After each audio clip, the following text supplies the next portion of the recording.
están reducidos a simples fragmentos.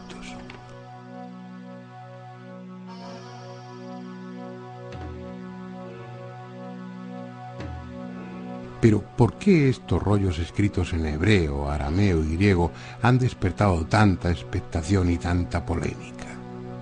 Hay varias razones.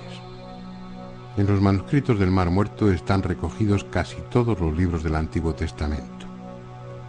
Esto quiere decir que los estudiosos de la Biblia tienen ahora a su disposición textos varios siglos más antiguos que los que han servido de base a la Biblia y que hasta hoy se han manejado por judíos, cristianos o protestantes. Textos que están mucho más próximos en el tiempo a los acontecimientos que la Biblia recoge. Muchos de esos manuscritos no están referidos al Antiguo Testamento, sino a la propia secta. Una secta de la que se sabía muy poco, la de los esenios. Se sabía muy poco, aunque se había hablado, yo diría que demasiado. Por ejemplo, algunos investigadores sostienen que el cristianismo está inspirado, fundamentado en los planteamientos filosóficos y religiosos de la secta. Otros llegan a afirmar incluso que Juan el Bautista y el propio Jesús fueron miembros de esa secta. Y en último extremo está la existencia misma de los rollos. ¿Para qué tantas copias? ¿Para qué escribir tantos manuscritos? ¿Para qué prepararlos en rollos, envolverlos cuidadosamente, encerrarlos en vasijas y después ocultarlos en cuevas cuya entrada disimularon? Vamos a intentar encontrar respuesta a todas esas preguntas. Se ha especulado mucho sobre el retraso con que esos manuscritos han sido dados a conocer. Daba la impresión de que se ocultaba algo, o que había interés en aplazar todo lo posible su publicación.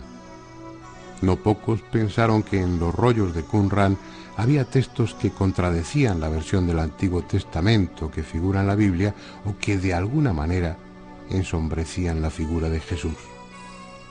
En algunos círculos se aseguraba que el Vaticano estaba presionando a las autoridades judías para que parte de los manuscritos no se divulgasen. Hoy todos los manuscritos están a disposición de los especialistas y se han realizado traducciones prácticamente íntegras a diversos idiomas. Y la conclusión es muy distinta a la que mantenían los desconfiados. Pese a ser varios siglos más antiguos que los que sirvieron de base para la actual Biblia, esos manuscritos del Mar Muerto están diciendo prácticamente lo mismo sobre el Antiguo Testamento. Es decir, a lo largo de los siglos, ese Antiguo Testamento se ha venido copiando de una forma casi exacta, con muy pequeñas, con muy ligeras variaciones. También el estudio de esos manuscritos despeja las dudas respecto a Jesús, Juan el Bautista, los cristianos y los esenios, pero de ello nos ocuparemos después.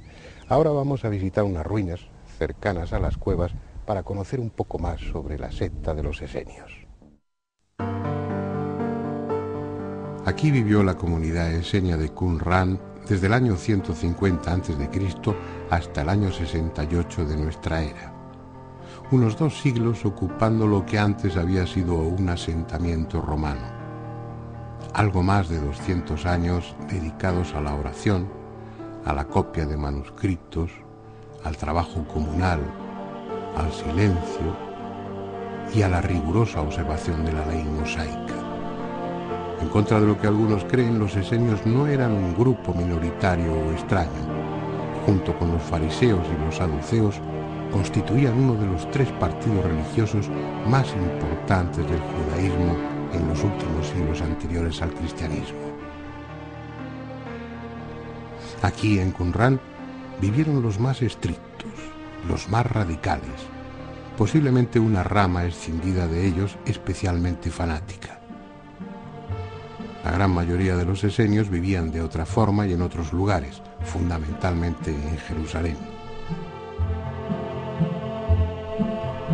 Pero allí donde estuvieran eran un ejemplo de rigor y ortodoxia judía. Se agrupaban en comunidades y carecían de propiedad privada. Todo lo entregaban a su comunidad y ella les proveía de lo que necesitaban. No sacrificaban animales, no fabricaban armas y rechazaban el comercio en todas sus formas. Consideraban al cuerpo algo corruptible y de escaso valor, en tanto que el alma era imperecedera. Estudiaban las propiedades medicinales de las plantas y de los minerales, por lo que también tuvieron fama como sanadores, pero además creían en el destino, en la predestinación. Alcanzaron alta estima como adivinos. Confirmando esa faceta de los esenios, en las cuevas de Qumran se han encontrado también textos astrológicos. Lo curioso es que, como correspondería a unos buenos ocultistas, esos fragmentos de manuscritos que hacen referencia a temas astrológicos están escritos en clave. En lugar de hacerlo de derecha a izquierda, como se escribe y se escribía entonces en hebreo, están redactados escritos de izquierda a derecha y utilizando 3 alfabetos diferentes: el griego, el hebreo cuadrado y el antiguo fenicio. Sin embargo, pese a tantas precauciones, no debieron ser buenos astrólogos, porque ellos, al igual que otras muchas sectas y grupos judíos de aquella época, estaban convencidos de la inminencia de un hecho fundamental: la llegada del reino de Dios y el consiguiente juicio universal.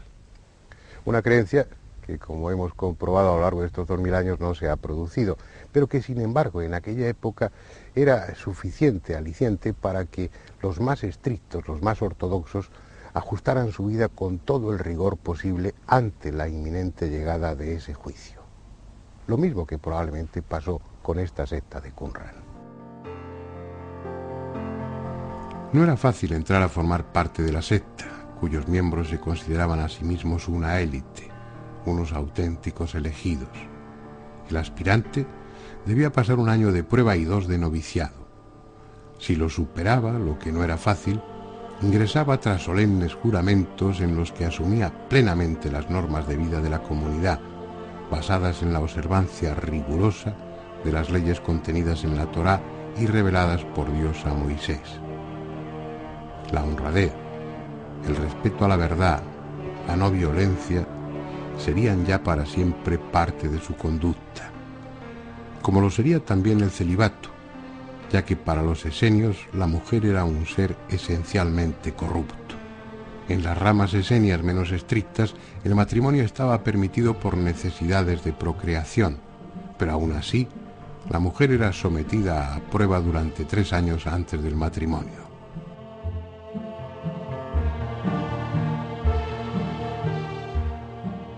Por lo que acabamos de ver, difícilmente pudo ser Jesús un esenio. Entre otras cosas, él se mezcló con todo tipo de gentes, incluidos delincuentes, prostitutas. Y por otra parte, su mensaje no era un mensaje elitista. Él y sus discípulos dirigían sus enseñanzas al pueblo y para el pueblo. Había coincidencias respecto a la castidad, las curaciones milagrosas, la observación de la ley de Moisés y otros muchos aspectos. Pero lo raro es que no hubiera habido esas coincidencias. Entre ellas también estaba la creencia en que la llegada del reino de Dios se iba a producir de forma inmediata, que fue una de las primeras cosas que predicó Jesús durante su vida pública. Ese maestro de justicia al que se alude en los textos referidos a la propia secta y al que algunos consideran o identifican con el propio Jesús, fue 150 años anterior a Jesús.